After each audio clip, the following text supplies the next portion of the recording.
Bien, estamos en Lo Dicho ahora con Óscar Basurco para conversar sobre la pequeña y mediana empresa. Óscar, gracias por acompañarnos.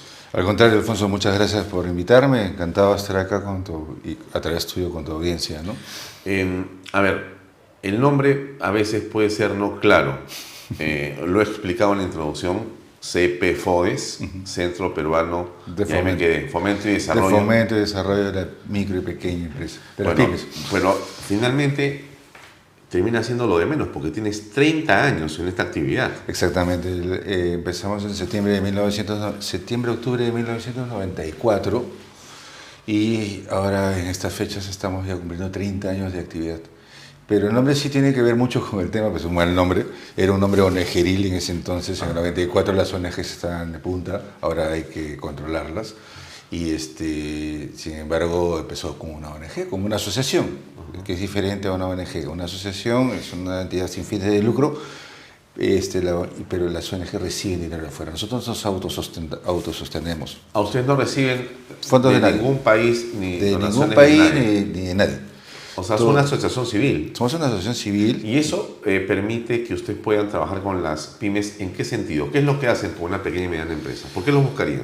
En líneas generales, porque lo que hacemos desde el 94 hasta la fecha es detectar la demanda insatisfecha en el segmento de la micro y pequeña empresa, incluso una mediana, y tratar de ofrecerles resultados. O sea, qué cosas, si lo están demandando, qué cosas es lo que necesitan, producirlo nosotros, los servicios que necesiten, coproducirlos con alguien en alianzas o traer a alguien para alcanzar a este mundo de la pequeña empresa que ya lo conocemos y que nos apasiona, ¿no? Definitivamente. ¿Y a cuántas empresas, digamos, atiendes? ¿Con cuántas estás conectadas? Nosotros tenemos una base de datos bastante impresionante realmente. El número es fantástico, pero te hago un ratio. Nosotros constituimos, o sea, damos a luz, para ponernos la chapa que ya nos han puesto de parteros empresariales, a cerca de 1.200 empresas mensuales. En Lima, para que te hagas una idea, 1.200 nuevas empresas mensuales son puestas en el mercado a través de CPFODES. A través de CPFODES. Es una máquina de producción. Exactamente. Justamente lo que acabas de decir es algo interesante, porque en líneas generales esto es un sistema, un software que hemos diseñado desde el año 94, que tiene una serie de mejoras, una serie de innovaciones, que permite hoy en día, y permitió hasta antes de la época del señor Castillo, que en 72 horas podamos constituir una empresa en 72 horas. Después de la pandemia y después del tema del home office y después del Castillo, se relajó un poco registros públicos y está demorando unos días más en calificar, con lo cual me está llevando a un tema de 5 días, pero antes lo hicimos en 72 horas. Espero pronto ir a hablar con registros públicos, decirle que se apure un poquito. Que se apure un poquito, que el home office o el retorno ya también haga que retornen a la velocidad que teníamos antes, ¿no? Y ya no depende de nosotros. ¿Qué es lo que hicimos? Fue generar un software y generar un modelo T. Un proceso de constitución de empresas es desde una búsqueda de reserva, confeccionar una minuta que hacen los abogados, pasar a notaría, pasar a registros públicos, SUNAT, y a abrir la planilla. Pero me hablas de un proceso larguísimo que normalmente dura meses. Bueno, sí, y además es costosísimo. Es costo, tienes muchos costos, tienes muchos actores. Lo que nosotros hemos hecho, y acá hay varias alternativas que el Estado y los privados han tratado de enfrentar este problema. Ahí se crearon los MAP, por decirte, ¿no? En un solo lugar, pongo al banco, pongo registros, pongo notarios, pongo abogados. Explica qué es un MAP, porque la gente quizá no conoce. Es un módulo de atención ciudadana. Ajá. Módulo de atención ciudadana. Eso salió en la época de Pedro Pablo Kuczynski. Pero antes de Pedro Pablo, sí, al final de Humala. Sí, antes de Pedro Pablo Kuczynski, al final de Humala, y creo que antes hubo también las famosas ventanillas únicas. En realidad lo que van haciendo en el Estado es ir cambiándole el nombre a las cosas. Pero el concepto de cómo enfrento este proceso tan largo que acabas de identificar y costoso es que pongo a todos en un solo lugar, y creo que el concepto de ventanilla única, están todos juntos, no te funciona porque tengo que pasar de sitio en sitio y son los tiempos. Lo que nosotros hacemos es poner todo en un solo lugar, ahora en la nube, y me das la información, y la información es procesada. Esta procesada pasa a notaría, registros, a SUNAT, y trabajamos y abrimos la parte laboral, o sea, la planilla de los trabajadores. Entonces el concepto de formalización, que no es una matiz no es blanco o negro, sino una serie de matices de gris, formalización jurídica, tributaria, laboral, previsional, hasta tecnológica, se puede condensar en un solo acto, con tus solos datos que me estás dando, y nosotros nos encargamos a través de este proceso de ensamblaje, con estas vinculaciones con los actores que tienen que ver con este proceso, generarlo en 72 horas, que ahora estamos haciendo en 5 días y aspiramos a retornar a 72 horas. Realmente 72 horas es una obsesión ya, y bajarlo ya no tiene mucho sentido el tiempo, podríamos bajarse, pero en realidad ya es poco, ya es nada. Estábamos a niveles insospechados, porque en realidad constituir una empresa en 72 horas dejaba al país muy bien. Pero en el GEM, Global Entrepreneur Monitor, nunca nos pusieron en la foto. Porque claro, entrevistaban algunos estudios y los estudios decían que demora tanto, pero nunca entrevistaron a CPFODES que hacía 1000 empresas, 1500 empresas, 1200 empresas y en 72 horas. Porque eso hubiera puesto los ratios muy en alto al país. Sin embargo, a veces como estamos soslayados, como somos privados, no nos han ubicado y no se han medido. Si se hubieran medido los ratios de constitución, en los rangos de competitividad hubiéramos estado muy altos. Bueno, pero entonces tu conocimiento de la pequeña y mediana empresa es muy grande, tu experiencia, el poder, digamos, para comenzar, ¿no? ¿Cuál es el sector de la economía en el que tú ves que hay mayor incidencia en la puesta en marcha de empresas, pequeñas y medianas empresas? El emprendedor, que creo que es un nombre que la gente socialmente responsable o que en algún momento en nuestra juventud somos algo sociales y queremos cambiar el mundo, nos sonaba decir el empresario es un poco, nos sonaba a riqueza igual robo, ¿no? En realidad, y creo que por eso es que se configura el concepto de emprendedor. Ajá. Que en realidad, llamémoslo emprendedor, finalmente es un empresario. Están haciendo una empresa. Y esta empresa, camuflada con el nombre emprendedor para sentirnos bien y decir que no estamos generando mucha empresarialidad. Entonces, yo lo dividiría en dos partes, ¿no? En la empleabilidad, que es la gente que busca trabajo, y en la empresarialidad, que es la capacidad de generar una empresa por tus propios medios, generar tus propios recursos. Entonces, vámonos por el camino de la empresarialidad. Esta empresarialidad, llámala emprendimiento o llámala como quieras, esa es la posibilidad que tiene toda la gente de generar su propia fuente de ingresos. Y ahí es diverso, es absolutamente diverso. Nosotros una base de datos impresionante, si sacas un ratio de 1200 empresas mensuales en 30 años, es altísimo. Y es más, lo estamos geolocalizadas y la data que tenemos es impresionante.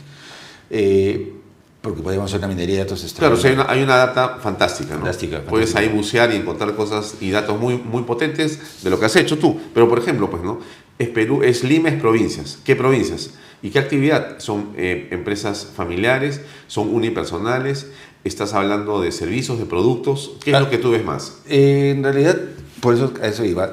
Haces una línea y sale 0.5% servicios, bodegas, restaurantes, gente que hace televisión, gente que hace estudios de abogados. Es todo. O sea, cuando todo el mundo me dice de tu data, que es importante, danos información, yo digo, pucha, te va a salir 0.000. O sea, sale un mix gigantesco porque hay de todo. Ahora, recuerda por qué hay de todo. Porque finalmente nosotros cuando constituimos una empresa, Alfonso y Oscar van a constituir una empresa, vas a hacer tu DNI, vas a decirme si eres casado, soltero, viudo o divorciado, si aportas en bienes, aportas en efectivo. Con esa data comienza a juntarse y se confecciona. ¿A qué nos vamos a dedicar? Nos vamos a dedicar a fabricar vasos de plástico y con esa data se va a confeccionar la minuta. Y no la confecciona el ser humano, la confecciona el software. El software lo confecciona y lo lanza. Nosotros no tenemos limitaciones para ese tema, a diferencia de la competencia. La competencia solamente necesito una actividad, necesito solamente un gerente, un subgerente. No, tú dime cómo la quieres, o sea, y nosotros te la hacemos. Nuestro software está en capacidad de hacer lo que el cliente pida y lo que el cliente sea asesorado por nosotros, lo que necesite a partir de su idea de negocio. Entonces, por eso es la versatilidad. Con esa versatilidad tú puedes recoger los datos que quieras. Porque como esos datos es data que ingresa a un software, esa data queda. Esa data es verificada con registros públicos, verificada con centrales de riesgo, con RENIEC, con todo. Entonces comienzas a correr y eso corre a velocidad. Lo que hemos hecho es un modelo T, es un modelo, el Ford T.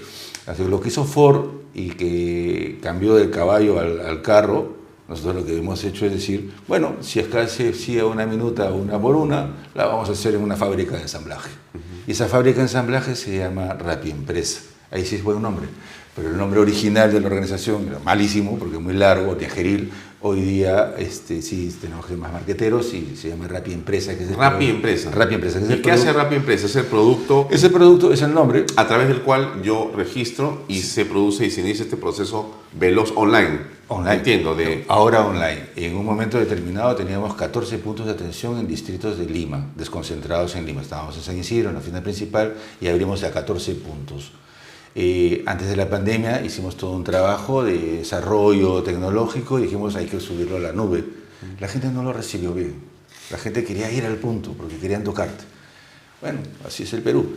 Pero vino la pandemia y Dios nos ayudó porque ya estábamos preparados. Al día siguiente de que cerraron el país, nosotros estábamos trabajando. Al día siguiente. Y estábamos listos y conectados para hacer el soporte y la oreja de la pequeña empresa. De hecho, no constituían las primeras semanas ni los primeros meses, pero no nos importaba, seguíamos siendo el gran soporte y la gran oreja de la pequeña empresa. Esto sirvió mucho, ¿por qué? Porque finalmente ayudamos a muchas personas. Y en realidad porque la visión que tenemos nosotros es de asesorar gratuitamente, que es una ventaja absoluta. Tú dirás, están locos, ¿cómo no vas a cobrar la asesoría?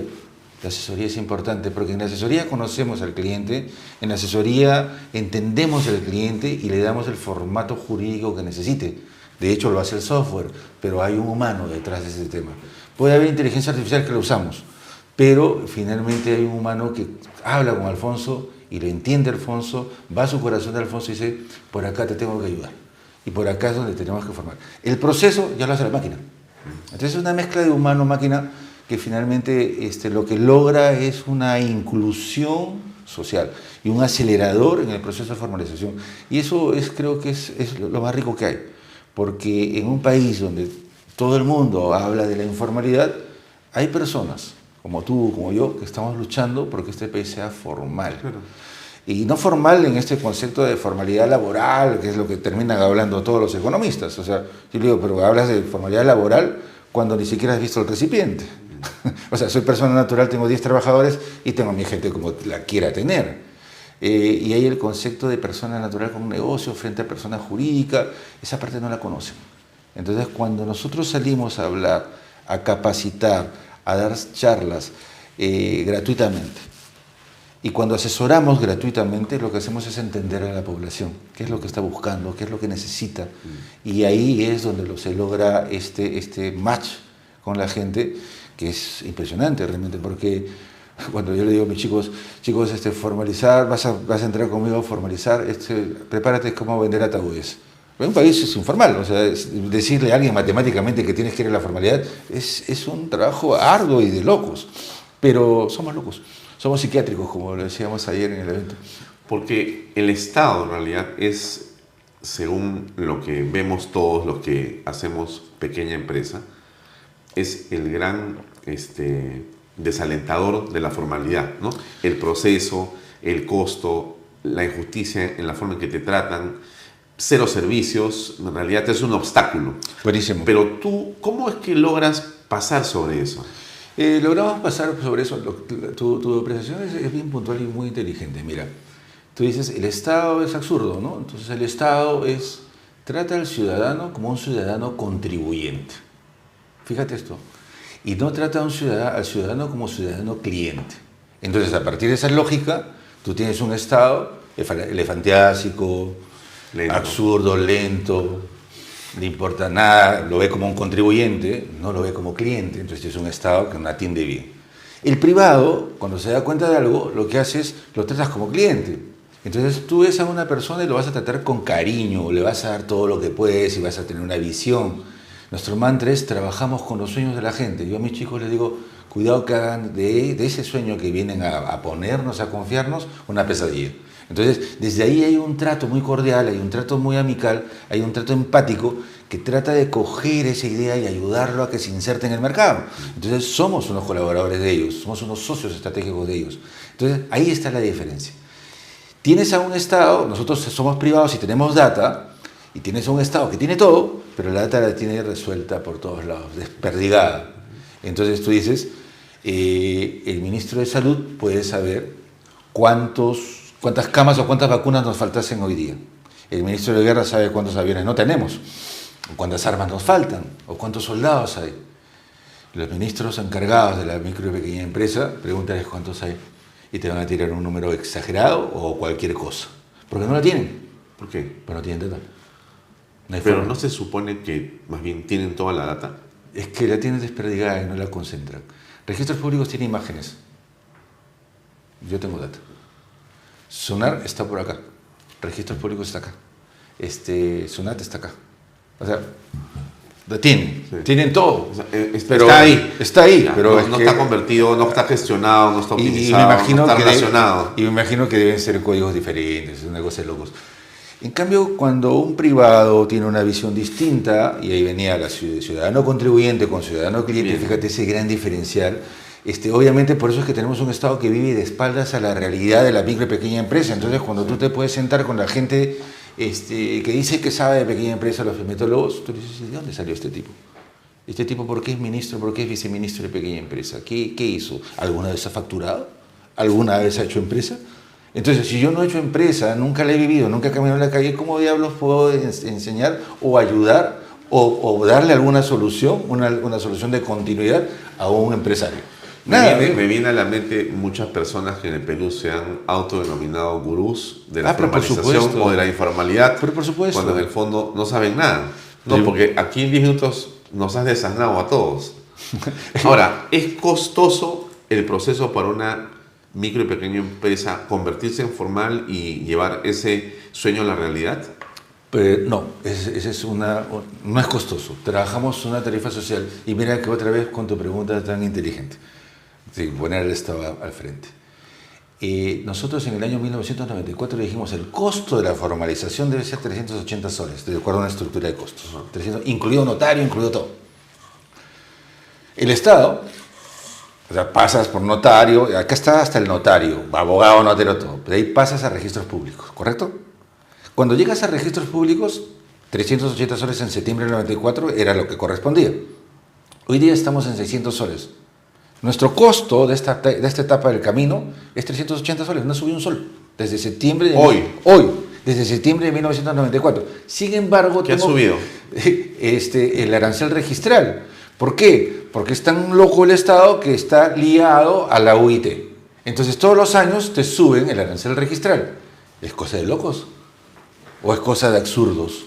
Son psiquiátricos. O sea, yo digo, estas personas que están en el Estado, lo que tienes que hacer es fomentar la formalización. Y lo que estás haciendo, por no darte cuenta de que tu arancel registral está ligado a la unidad impositiva tributaria, que todos los años sube, Es desalentar. te estás desalentando. Entonces después reclamas y salen en la televisión y salen en todos lados diciendo, es que hay que formalizar al país.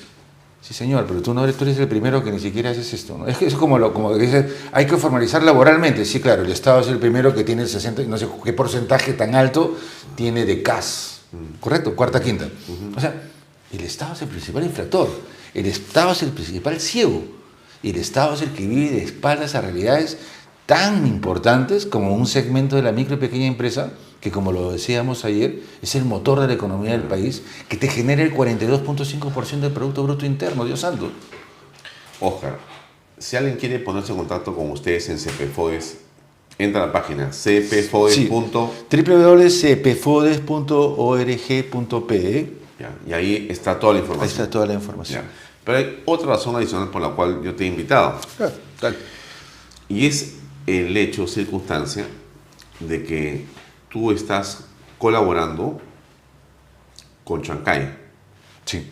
Es decir, Jaime Noriga, que ha estado con nosotros acá hace unos días, el presidente de la Cámara de Comercio de Chancay, te ha convocado para que tú dirijas como presidente el gremio justamente de pymes, Sí. desde la Cámara de Comercio de Chancay. O sea, tú eres el presidente del gremio de pequeña y mediana empresa de la Cámara de Comercio de Chancay.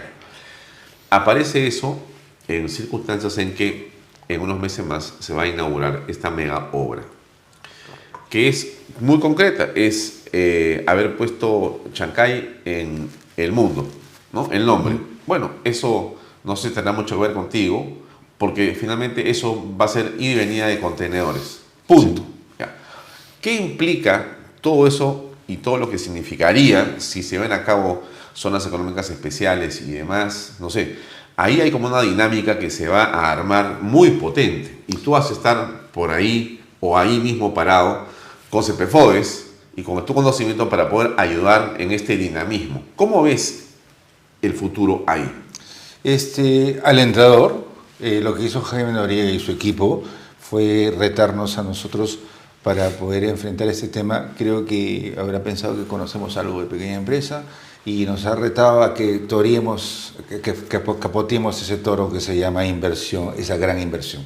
De hecho, sí, aparentemente dentro de la lógica es un megapuerto, es un nuevo hito en el país y a nivel sudamericano, y es la gran inversión que se viene. Pero la gran inversión que se viene, y creo que ahí está el reto, y creo que ahí es donde tenemos que poner el foco, la gran inversión viene con mano de obra más barata, viene con importaciones, viene con una serie de cosas. Entonces, que son buenas, no hay que decir que son malas, pero que también en un país como el nuestro hay que cuidar lo nuestro, y con esto no soy chauvinista ni nada que ver, pero te das cuenta que lo que hago es crear riqueza, ayudamos a crear riqueza. Entonces lo que hay que hacer es fortalecer al segmento de la micro y pequeña empresa que de una u otra manera se va a ver afectada. En todos los casos de inversiones en el Perú, fíjate, en todos los casos de grandes inversiones en el Perú, Tía María es un ejemplo, los conflictólogos han ido y han buscado y han estado al costado de las grandes mineras. ¿Y por qué no han dejado que haya las minerías? Porque lo que haces es, basta de hacer una plataforma deportiva, basta de dar un vaso de leche, basta de hacer asistencialismo. Lo que tenemos que hacer para que estas mega obras, estas grandes inversiones fluyan y no se te levanten frentes de defensa por un lado, que son manipulados, o extorsionadores, por otro lado, y gente que realmente también es un caldo de cultivo para estos extorsionadores y para esta gente, que lo que hacen es recoger el descontento popular, porque dicen, oye, vienen acá, se la están llevando. Estuve hace pocos días en Cusco, la semana pasada, y hablaba con una persona de muy bajos recursos, pero que vendía sus tejidos, y le digo, señora, y usted ahora está diciendo bienvenido al turismo, pero usted se hizo la paralización. Sí, pues me engañaron. Mira la frase, pues me engañaron. Me dijeron que quien se perjudicaba si cerrábamos, si paralizábamos, no éramos nosotros. Era el gran hotel, era la línea aérea. ¿Y a ti qué? A mí sí me afectó. ¿Cómo le afectó, señora? Yo antes venía por el turismo, por ustedes, que viene y me está comprando. Yo podía llevar a mi hijo a comprar una pizza, salíamos el fin de semana. Todo este tiempo de paralización no ha servido. Entonces, ese concepto, esa problemática y esa fácil manipulación a la población, que es emprendedora, pues la señora era una emprendedora, vendía el turismo, finalmente se ve afectada porque no hay una visión distinta de las cosas. Y ahí creo que en Chancay tenemos un reto muy importante de no ir a hacer plataformas deportivas, de no ir a hacer ese tema, de ir a hacer, comillas, política a través de la empresarialidad. Generemos fuentes de ingreso, generemos riqueza, para que se encadene de una u otra manera y estén preparados esta población, y como lo dijo el alcalde el día de ayer, el chancayano crezca y tráiganme conocimiento acá. CEPEFODES está dispuesto a dar charlas donde quieras, como quieran y cuando quieran. Esa es una línea de acción, conocimiento gratuito, asesoría gratuita, el sistema de formación puesto en marcha para que este asunto camine, pero no quedarnos solamente ahí. Hay muchas cosas más que hay que articular y hay mucho conocimiento más que dar y hay mucho servicio de desarrollo empresarial que hay que colocar en Chancay, que aparentemente dirás está distante de la gran inversión, pero que necesariamente tienes que encadenar, porque no puede haber inversión gigante y la gente estar de lado. Ahí quebramos el país. Ahí, como decía Shun en el libro Shun, en la última, el país se puede teñir de rojo carmesí. Muy bien. Oye, muy interesante todo. Nos queda, en realidad, mucho más por conversar. Así que, Óscar, te estaremos convocando todo el tiempo que sea posible, que tu tiempo lo permita, para que nos sigas contando cómo has logrado y cómo, digamos, mides la temperatura en el ánimo de los peruanos, porque el emprendedor es básicamente una persona llena de ilusión. Tú lo has dicho muy claro, ¿no? Que el sueño no se convierta en una pesadilla. Y esa frase es la que todos tenemos en la cabeza, porque todos soñamos y por eso emprendemos, ¿no? Por es un supuesto. país de soñadores, Sí. ¿no? Pero de soñadores que llevan casi todo a la realidad, porque es un país donde la gente hace cosas, genera valor, justamente porque el Estado no lo permite, al margen del Estado, informalmente, Al margen del Estado lo van a hacer, ¿no? Pero lo hacen. porque tiene que vivir. Claro, ¿no? Y no está dispuesto a que nadie le diga cómo. Así Él es. mismo crea riqueza y valor. Fantástico lo que haces, te felicito. Y estaremos en contacto para seguir hablando de estos temas. Muchas gracias. No, gracias a ti, Alfonso, y hagamos que las cosas sucedan. Gracias. Gracias. Amigos, seguimos con el programa.